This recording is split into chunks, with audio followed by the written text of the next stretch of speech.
षट तिला एकादशी।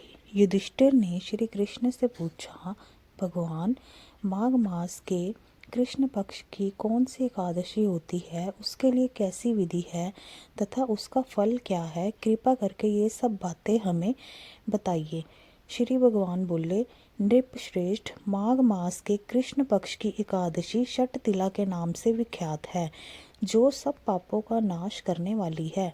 मुनि श्रेष्ठ, पुलस्त्य ने इसकी जो पापहारिणी कथा दालभ्य से कही थी उसे सुनो। दालभ्य ने पूछा, ब्राह्मण, मृत्यु लोक में आए हुए प्राणी प्राय पाप कर्म करते रहते हैं, उन्हें नरक में ना जाना पड़े, इसके लिए कौन सा उपाय है, बताने की कृपा करें।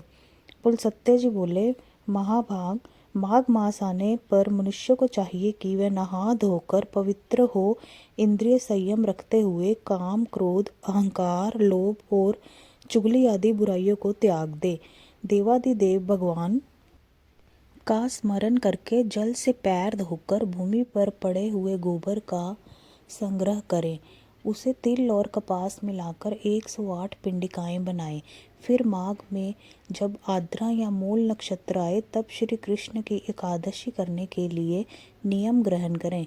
भली भांति स्नान करके पवित्र हो शुद्ध भाव से देवाधिदेव श्री विष्णु की पूजा करें। कृष्ण कृष्ण कृपालु सत्व मगति नाम घरती भव संसारना मग्न नाम प्रसीद पुरुषोत्तम। नमस्ते पुंडरीकाक्ष, नमस्ते विश्वभावन सुब्रह्मण्यम, नमस्तेस्तु महापुरुष पूर्वज, गृहणा अर्घ्य मया दत्तम लक्ष्म्या सह जगतपते। सच्चिदानंद स्वरूप श्री कृष्ण, आप बड़े दयालु हैं। हम आश्रयहीन जीवों के आप आश्रयदाता होइए। हम संसार समुद्र में डूब रहे हैं, आप हम पर प्रसन्न होइए।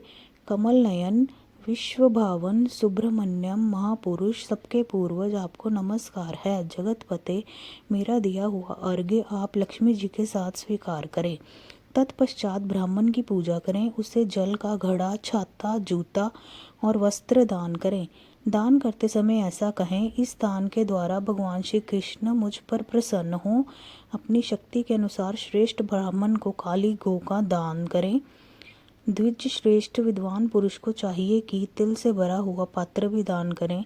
उन तिलों के बोने पर उनसे जितनी शाखाएं पैदा हो सकती हैं उतने 1000 वर्षों तक स्वर्ग लोक में प्रतिष्ठित होता है। तिल से स्नान होम करें, तिल का उपटन लगाएं, तिल में मिलाया हुआ जल पिएं, तिल का दान करें और तिल को भोजन में काम में लें।